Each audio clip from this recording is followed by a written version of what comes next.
Bene amici, ci troviamo sempre a Tertenia. Adesso visiteremo il nuraghe a Ravine. Bellissimo ragazzi, venite con me. Ciao, seguimi? Sì.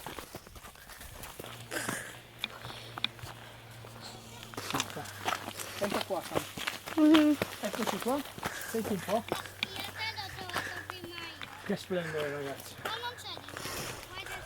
Non c'è l'ingresso? Aspetta qua, andiamo qui. Un altro incredibile esempio dell'arte costruttiva dei nostri antenati nuragici. Questa è una parte di una torre che è crollata, però in questo punto qua riusciamo a vedere perfettamente come era costruito. Pietra, muro a sacco, pietra.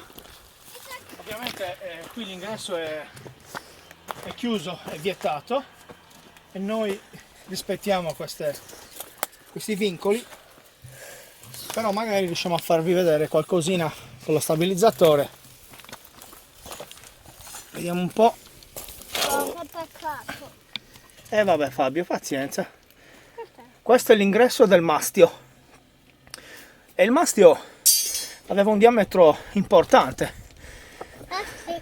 Questo è l'ingresso.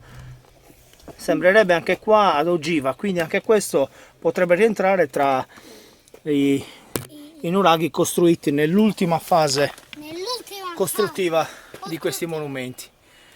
Guardate, il mastio sarà alto altri 10 metri circa da dove siamo noi adesso, e per la grandezza del suo diametro probabilmente raggiungeva anche i 18 metri questo nuraghe.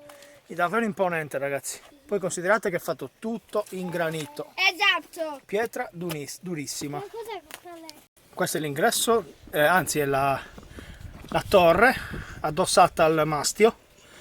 E qua vediamo sempre l'ingresso con l'architrave.